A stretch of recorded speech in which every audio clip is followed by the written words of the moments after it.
and then bridge from it and talk about a handful of things. Where the writer of the psalm, Lord, build the house. And then he begins to talk about various aspects and things, but the emphasis of that is, if the Lord's not involved, it's not going to be as good as it could be.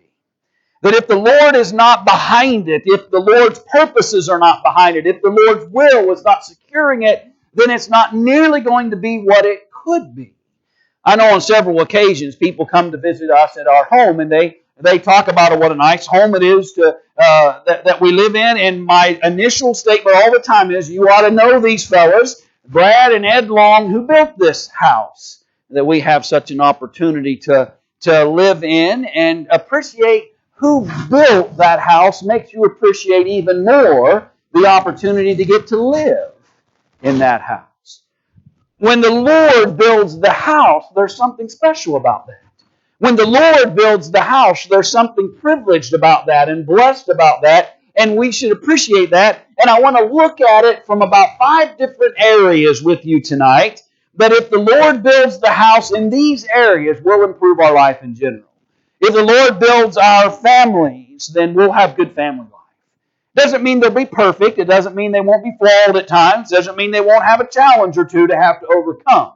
But if the Lord builds our physical families and strengthens it and is its guide, then we'll have good families.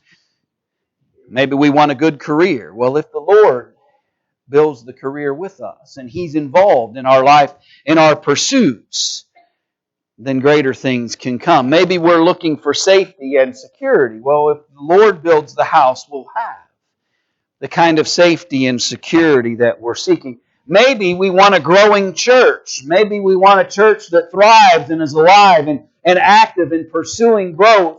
If the Lord builds the house, then we can have those things.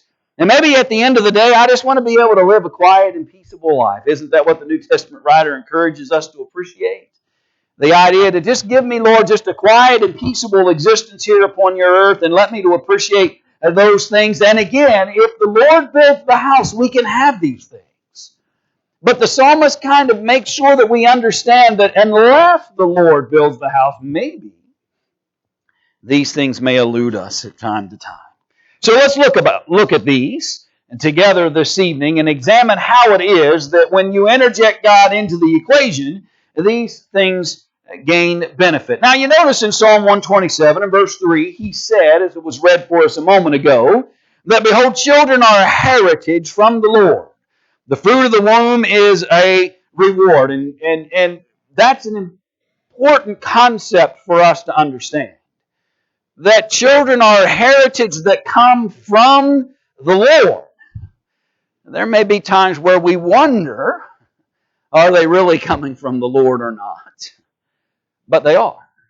So good to me. Responsibilities and the accountability that comes with children, recognizing that God is the one who allows for this heritage. The fruit of the womb is a reward, like arrows in the hand of a warrior. So are the children of one's youth, like the effective arrow from a warrior's bow. Are our children. When they are directed and guided, notice all of this is said underneath the idea of unless the Lord builds the house, these things won't be. We won't appreciate how children are a heritage. We won't appreciate how it is they can be arrows in the warrior's bow if we don't appreciate God in the narrative. Happy is the man who has his quiver full of them. Which man is happy when he has his quiver full? It's the one who is allowing the Lord to build his family. He may have a quiver full of trouble if the Lord's absent from that family.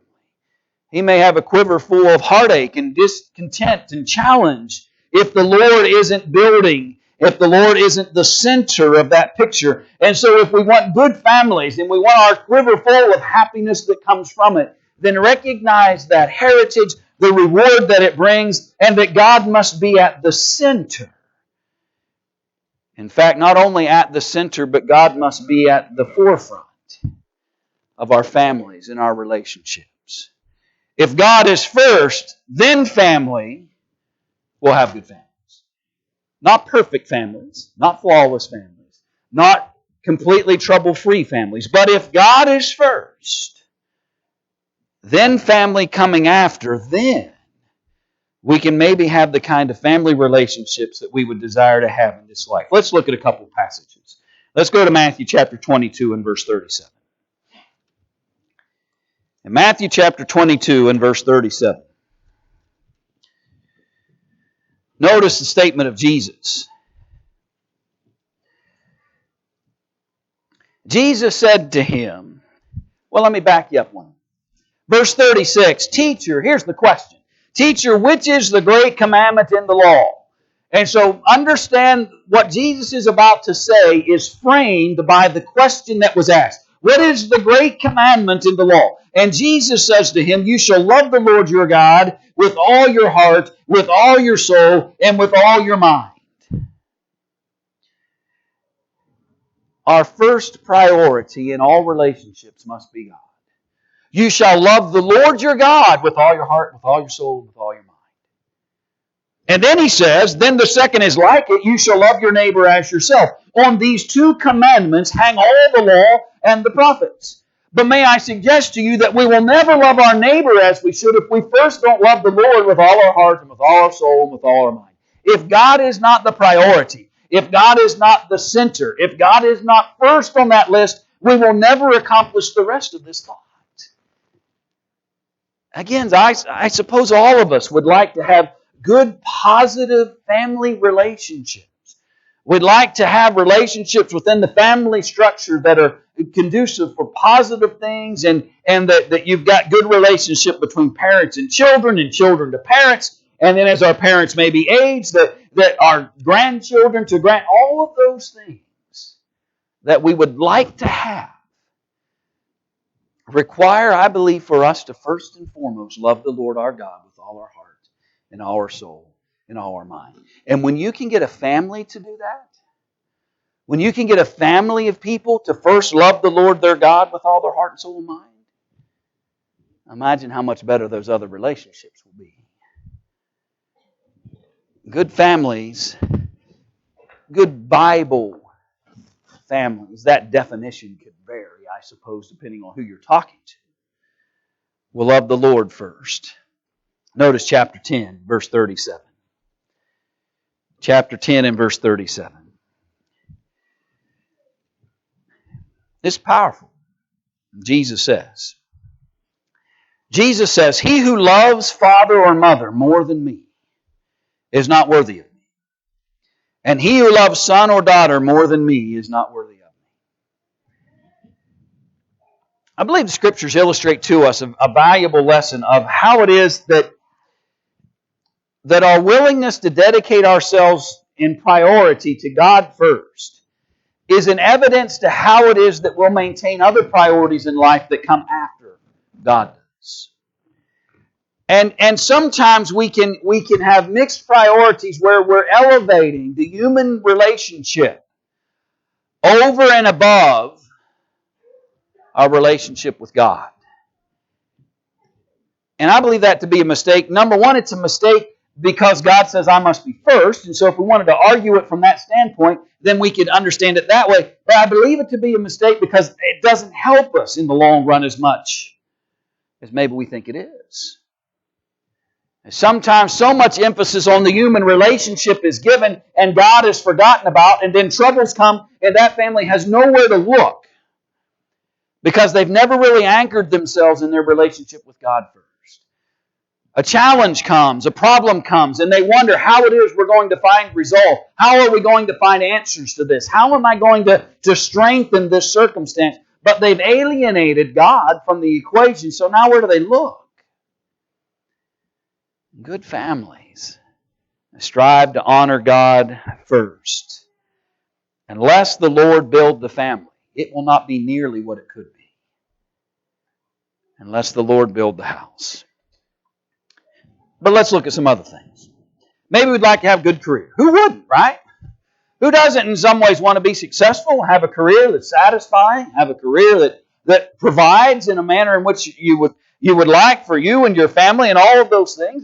There's nothing wrong with desiring to have a kind of career and work that is stable and beneficial and all those things that we often seek. But go back to the Psalm for a minute, back to Psalm 127, and notice what he said in this context. In Psalm 127 and in verse 2, again, after he makes the initial statement, unless the Lord builds the house. Then in verse 2, it is vain for you to rise up early, to sit up late, to eat the bread of sorrows, for so he gives his beloved sleep. Unless the Lord builds the career, you're going to have a lot of sleepless nights and headaches. You're going to have all kinds of rising up early and sitting up late at night. And it's all going to be vain, according to verse 2. It's going to feel empty when the Lord isn't involved in it. When I don't appreciate what God is providing within it. When I don't appreciate what God is doing for me and the opportunities that He is presenting for me. When I refuse to allow God into every aspect of my life, including my career, including my work, then there are going to be a lot of sleepless nights. There's going to be a lot of up early or rising up early and up late at night, and a lot of emptiness in the process.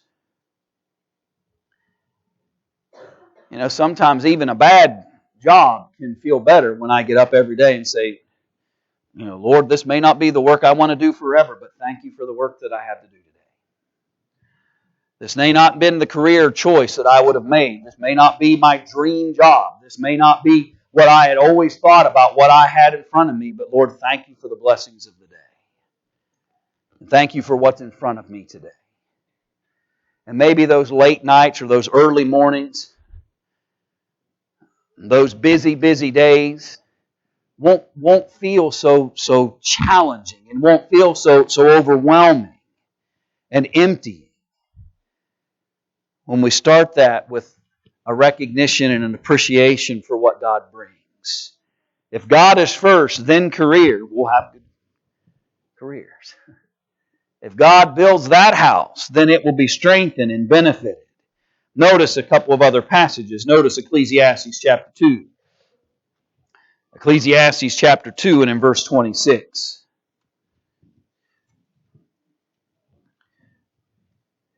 The writer of Ecclesiastes, whom I believe to be Solomon, said, "For God gives wisdom and knowledge and joy to a man who's good in his sight. But to the sinner, He gives the work of gathering and collecting, that he may give to him who is good before God. This also is vanity and grasping for the wind." That's an interesting passage, isn't it? When you think about it. And I don't know that the writer of Ecclesiastes is trying to say that the sinners are out there to do the bidding of the saints. I'm not so sure that's the implication of what he says when he says the sinner works and gives that work over to. What I believe he's saying is that those who allow God into that equation, those who allow for God to be involved in that aspect of their lives, will appreciate the blessings of that and the things that are being bestowed to them because of it. We can actually find joy. It won't just be work. It won't just be a gathering and collecting, but it will be an appreciation for what God has bestowed upon us. It won't feel like the grasping for the wind that so many experience. Add 1 Thessalonians chapter 4, verse 11. 1 Thessalonians chapter 4, verse 11. We referenced this a little while ago in the outset of our study, but he says, of all the things you might increase more and more in, that you also aspire to lead a quiet life, to mind your own business, and to work with your own hands as we commanded you, that you may walk properly towards those who are outside, and that you may lack nothing. That verse takes on meaning and purpose when God's behind it. Our work is not vain and meaningless and empty. When we recognize that when we're working with our own hands, we're fulfilling the purposes of God, We're honoring what He desires for us, and He's providing for us along the way. When God builds the career, it will strengthen that career. Well, maybe we're looking for just simple safety and security. I just want to feel safe. I just want to feel secure. I don't like the trepidation sometimes and the unknowns and all the challenges that kind of thing brings. Well, again, notice back in Psalm 127 and verse 1, he began by saying, unless the Lord builds the house. And then the second thing he said is, unless the Lord guards the city is in peril. Recognize that when the Lord provides for us and we trust in Him to provide the kind of safety and security that we're seeking in this life, then we'll find it in ways that maybe we haven't experienced before. Let's go back to the Psalms, but let's look at Psalm 121. In Psalm 121 and in verse 1. I will lift up my eyes to the hills, from whence comes my help. My help comes from the Lord, who made heaven and earth. There's another psalm, by the way, we could just spend a while on. But just think about that phrase for a minute. My help comes from the Lord who made heaven and earth. My help comes from the Creator of heaven and earth. My help comes from the one who had the ability to set all these things in motion. When I ask for help and strength, when I beseech my Father for those things, it comes from a valid and powerful source. He will not allow your foot to be moved. He who keeps you will not slumber. One of the things that we should love and appreciate about God is that He's never unavailable. We've probably experienced maybe a moment like that in our lives, maybe even well-meaning people who have said, if you need something, what? If you need something, call. And you call and they're not what? And they're not home. All right? Sometimes that happens. Sometimes the people that you're looking for help from aren't available to you in a particular given moment in time. None of us can be available 24/7, 365 days out of the year. That's an impossibility. We will always have gaps when we're able to help and not able to help. My point simply is this: that never happens with God.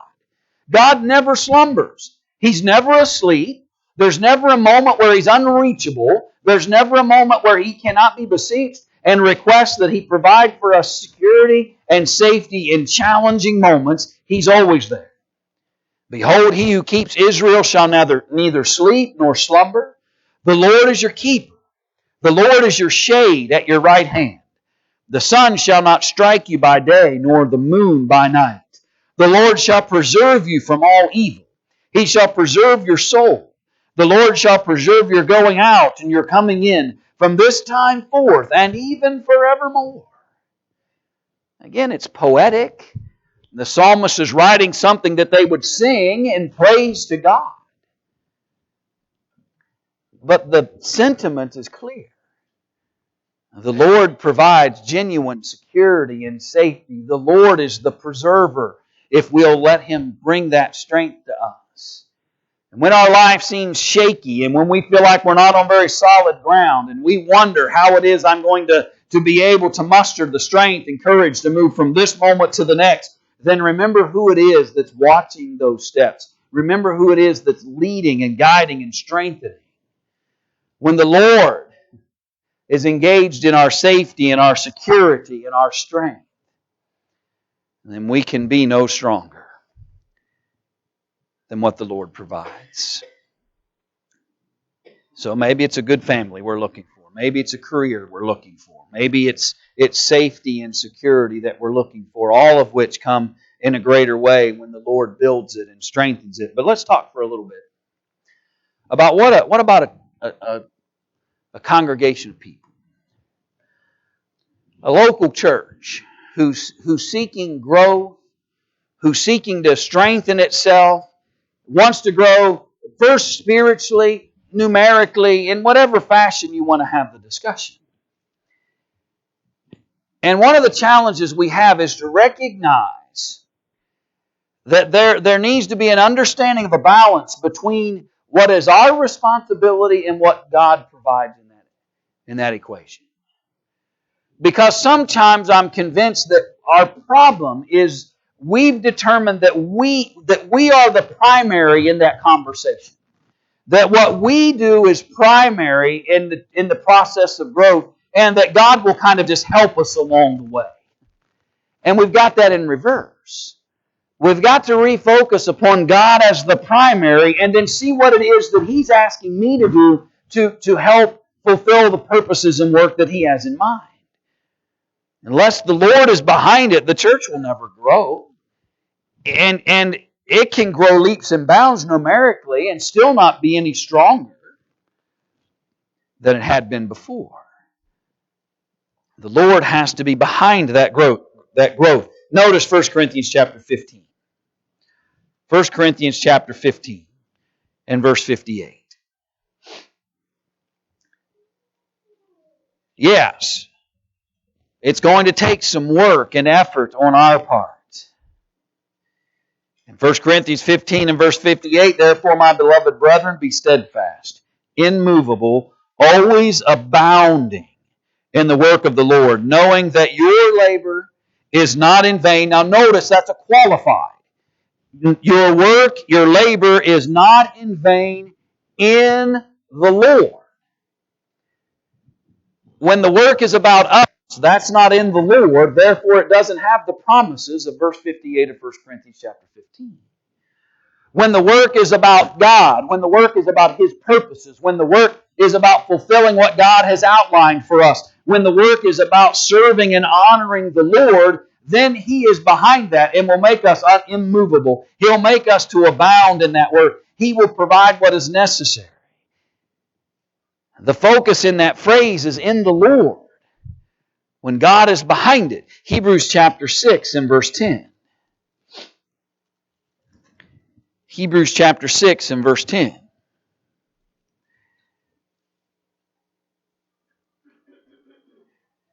For God is not unjust to forget your work and labor of love which you have shown toward His name, and that you have ministered to the saints and do minister. There's a specific under discussion there as well, but notice what he says. He says that work is not forgotten, that labor is not ignored by Jehovah when it is done in His name, with the authority of our God behind it. The church can grow. It can mature. But when it becomes more about us, when it becomes more about any individual or any person, then it no longer is what God is asking of us. If the Lord build the house, it'll grow. If God is first, then growth. And maybe sometimes we maybe need to take a step back when we're having discussions about how it is that we can grow local congregations, and take a step back, and maybe the first question isn't to ask what should I or what should we be doing? But maybe the first question is, what does God say we should be doing?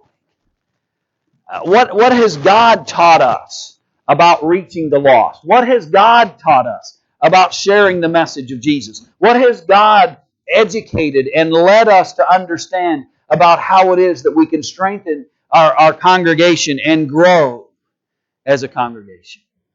And sometimes we just ask the wrong questions. It's not intentionally necessarily all the time.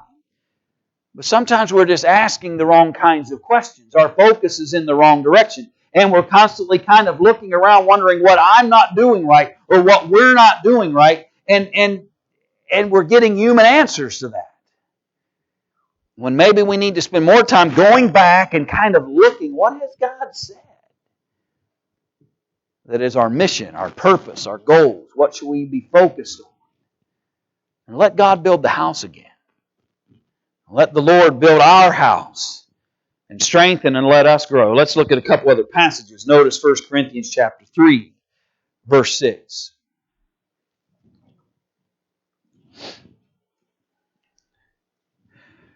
1 Corinthians chapter 3 and verse 6.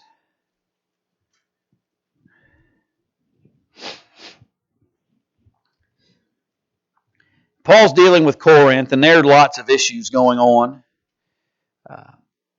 Not to read throughout the whole text, but he challenges them in the verse 2 when he says, I fed you with milk and not with solid food, for until now you were not able to receive it, and even now you're still not able, for you are still carnal.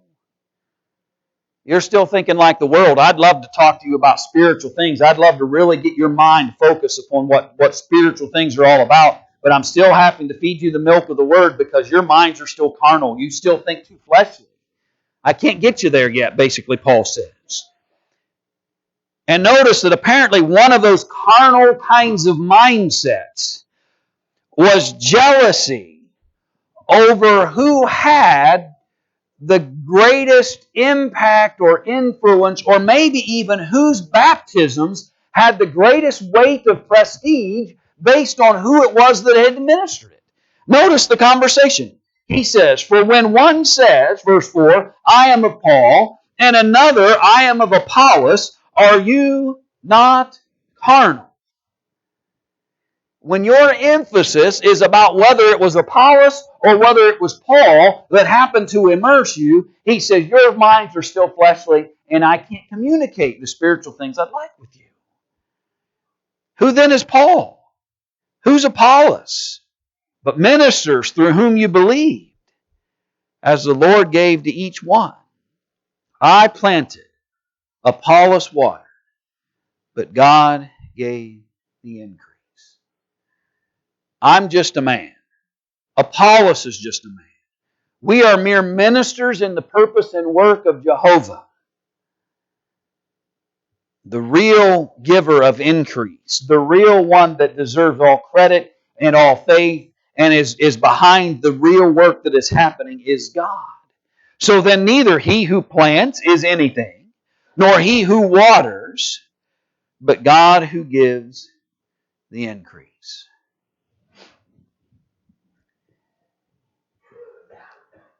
We've for churches to grow, and when I say we, I'm that includes me, right? That's the pronoun that includes all of us.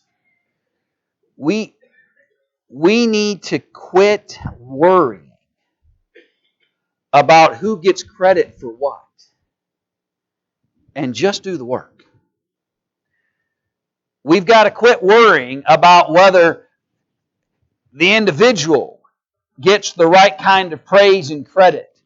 Now, I'm all for encouraging people. I'm all for giving people credit when they deserve credit. That's not the point. The point is, if our focus is always about whether or not I get credit for what I do, and if I don't get credit, don't ever ask me to do anything ever again. That's the problem. That's the carnal mind they're dealing with in 1 Corinthians chapter 3. Church growth is often stymied and challenged because folks get all involved more in about what they are about and what they desire and whether they're getting acknowledged like they should. And they forget that it's all really about God at the end of the day, and He's the only one that deserves any credit. And so let's put God first and leave it there. And let's be a waterer if I need to water. If I need to be the planter right now, then plant. If I need to be the encourager right now, be the encourager. If I need to be the encouraged right now, be the encouraged. But let's leave God in the focal point. Let's leave God at the forefront of these conversations. And let's have growth that comes because we are our first and primary, and maybe in some ways our only focus, is to glorify His name and give Him all the glory. 2 Corinthians chapter 3, verse 5. Not that we are sufficient of ourselves to think of anything as being from ourselves, but our sufficiency is from God. We can't grow without Him. A church cannot grow without God being everything to the process of that growth. And I would pray that that would be what we would desire as a body of believers. And then finally, I left this one for last. From a personal level, maybe we just I just want a quiet and peaceable life. I'm not asking for a 5,000 square foot mansion with a gold driveway and free cable television. I'm not asking for, I just want simplicity. And God says if we'll focus on Him and we'll keep requesting those kinds of things in terms of simplicity and quiet and peaceable existence, with God we can begin to experience that. In 1 Timothy chapter 2 and verse 1. He says, Therefore I exhort first of all that supplications, prayers, intercessions, and giving of thanks be made for all men, for kings and all who are in authority, that we may lead a quiet and peaceable life in all godliness and reverence.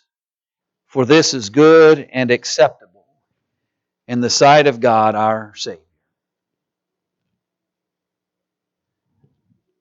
It's interesting, isn't it? He said, when you pray for your leaders, for those in positions of authority, he says what we should be asking for is not for political victories.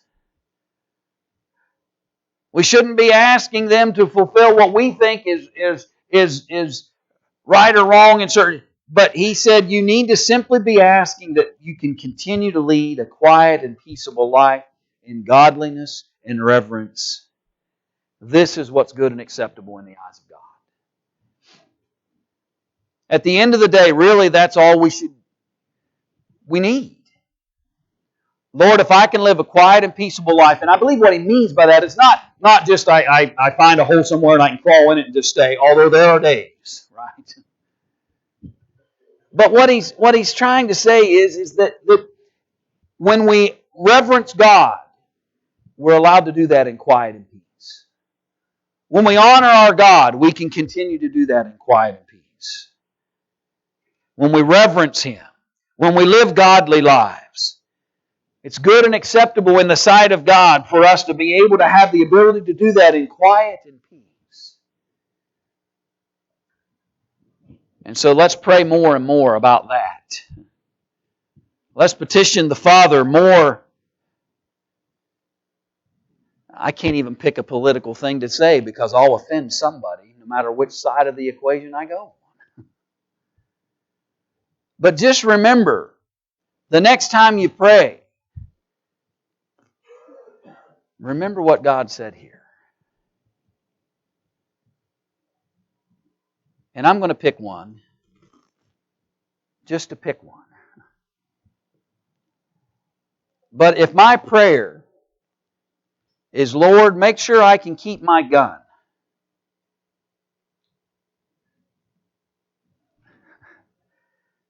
really? I want you to have the right to bear arms. Don't misunderstand. I'm all for Constitution, Bill of Rights. I'm fine. But what am I really petitioning the Lord for? Now, you might say, well, preacher, that's about safety and security. And I knew as soon as I pick one, I'm going to be in trouble, and I'm going to be backpedaling for the rest of the night. But you understand, I think you understand my point. I hope you understand my point. That sometimes we're petitioning the Father about things relating to that. He said, when you pray about your authority figures, when you pray about the kings and those in positions of authority, the first and foremost thing on your mind is not about your civil liberties and not about what you get to do and what you don't get to do. The first and primary thought should be, Lord, just give me quiet and peace to reverence you. And when that authority begins to make choices and decisions and laws that affect my ability to reverence God and to live godly, now I've got an issue. Now I've got a real issue. So let's be careful. Let's be careful. Because at the end of the day, I would hope that all I really want, I just want some quiet and peace. And I just want to serve you, Lord, and not be mocked for it, and not be shamed for it, and not be oppressed for it. I want to serve you in quiet and peace and live a godly life, and to be able to do that without fear and trepidation and anxiety.